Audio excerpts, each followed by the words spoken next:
Hi guys, it's me, Grandma Lily, here for Story Time with Grandma Lily. Today's Tuesday, and I don't know where you guys are, but I'm in New Jersey. We had such a terrible storm today.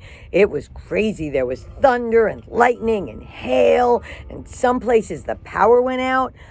I don't know about you guys, but I have a dog, and her name is Trixie. And when it thunders, when the thunder gets really bad, she gets really scared. And today she was sitting under the table while I was trying to work. She was sitting on my feet. She was shaking like a leaf. So I don't know if you guys have any animals and if they got scared today, but I had to pet her and I had to rub her to tell her that it was going to be okay. What's funny is I have two dogs. The other one didn't care. He slept through the whole thing.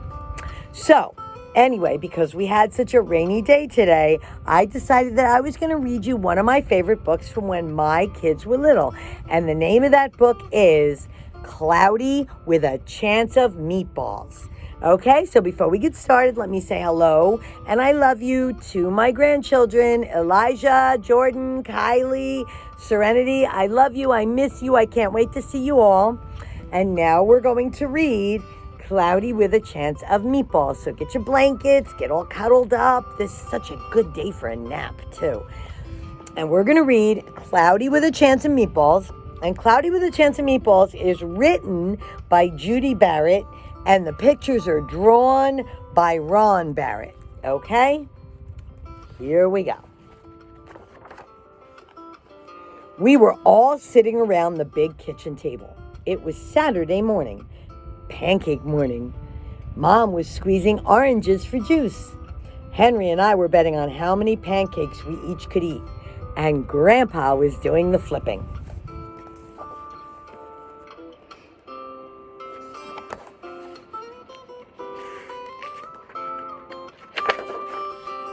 Seconds later, something flew through the air, headed toward the kitchen ceiling, and landed right on Henry. After we realized that the flying object was only a pancake, we all laughed, even Grandpa. Breakfast continued quite uneventfully. All the other pancakes landed in the pan, and all of them were eaten, even the one that landed on Henry.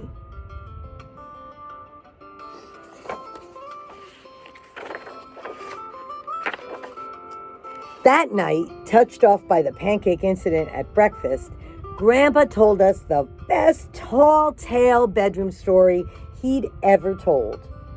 Across the ocean, over lots of huge bumpy mountains, across 3 hot deserts, and 1 smaller ocean, there lay the tiny town of Chew and Swallow.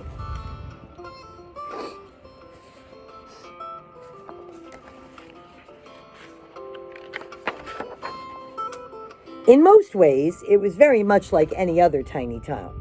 It had a main street lined with stores, houses with trees and gardens around them, a schoolhouse, about 300 people, and some assorted cats and dogs.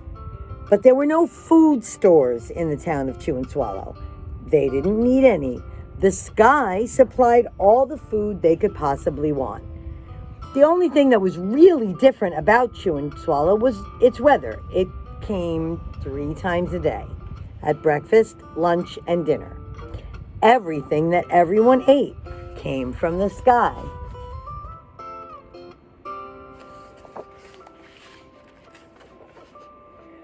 Whatever the weather served, that was what they ate. But it never rained. It never rained rain. And it never snowed. It never snowed snow. It rained things like soup and juice, and it snowed mashed potatoes and green peas. And sometimes the wind blew in storms of hamburgers.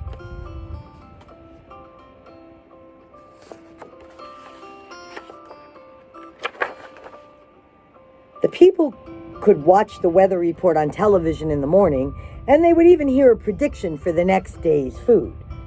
When the townspeople went outside, they carried their plates, cups, glasses, forks, spoons, knives, and napkins with them. That way, they would always be prepared for any kind of weather.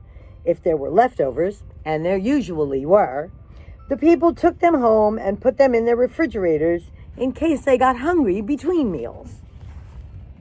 Look at that. They're catching things with their umbrellas. It's rain. Look at all of that food.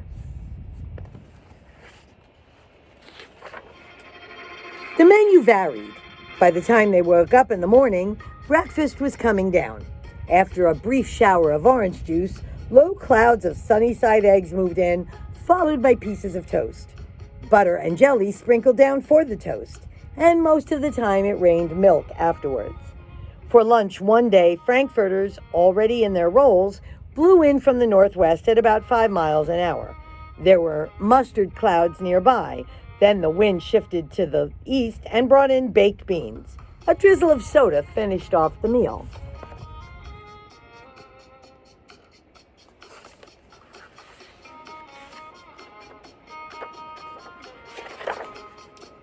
Dinner one night consisted of lamb chops, becoming heavy at times with occasional ketchup. Periods of peas and baked potatoes were followed by gradual clearing, with a wonderful jello setting in the east. The Sanitation Department of Chew and Swallow had a rather unusual job for a sanitation department.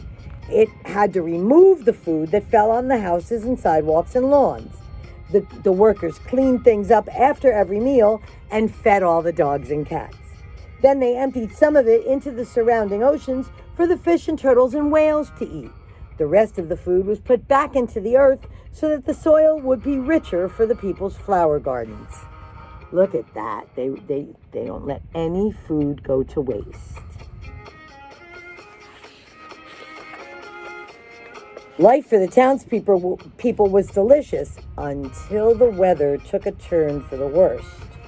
Spaghetti ties uptown. Uh-oh. One day there was nothing but gorgonzola cheese all day long. The next day there was only broccoli, all overcooked. And the next day there were Brussels sprouts and peanut butter with mayonnaise. Another day there was a pea soup fog.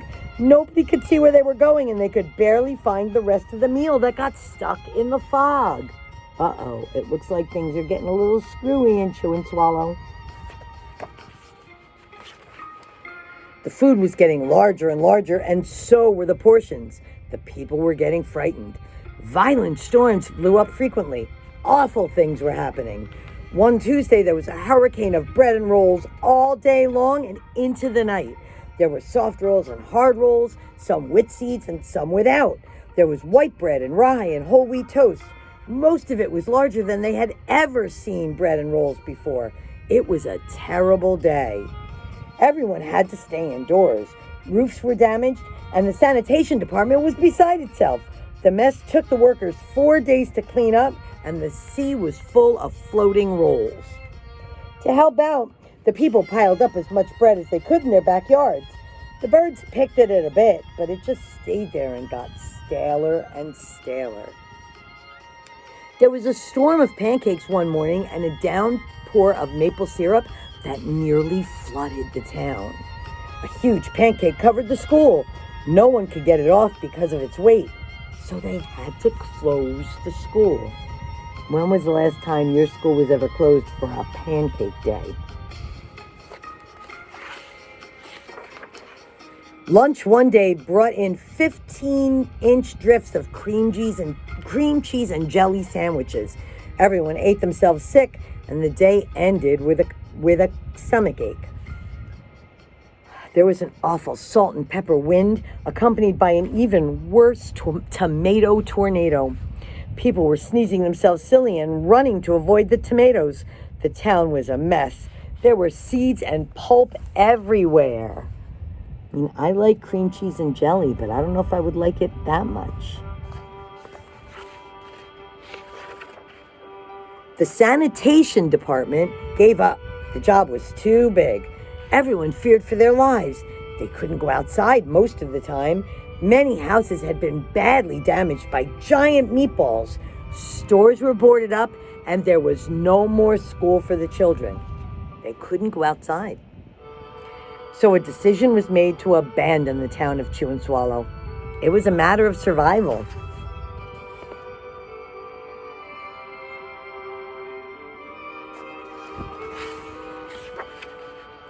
The people glued together the giant pieces of pale, stale bread sandwich style with peanut butter, took the absolute necessities with them, and set sail on their rafts for a new land.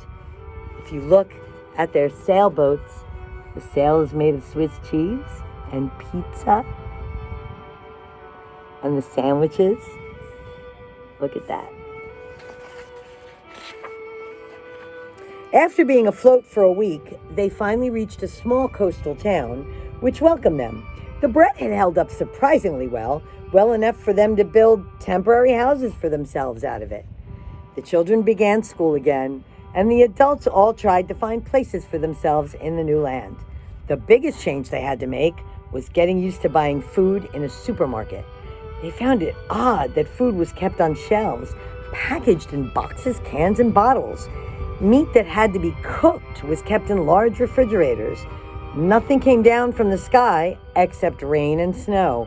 The clouds above their heads were not made of fried eggs. Nobody ever got hit by a hamburger again. And nobody dared to go back to Chew and Swallow to find out what had happened to it. They were too afraid.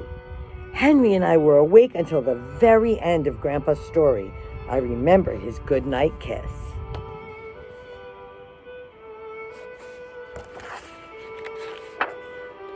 The next morning, we woke up to see snow falling outside our window. We ran downstairs for breakfast and ate it a little faster than usual so we could go sledding with Grandpa. It's funny, but even as we were sliding down the hill, we thought we saw a giant pat of butter at the top, and we could almost smell mashed potatoes.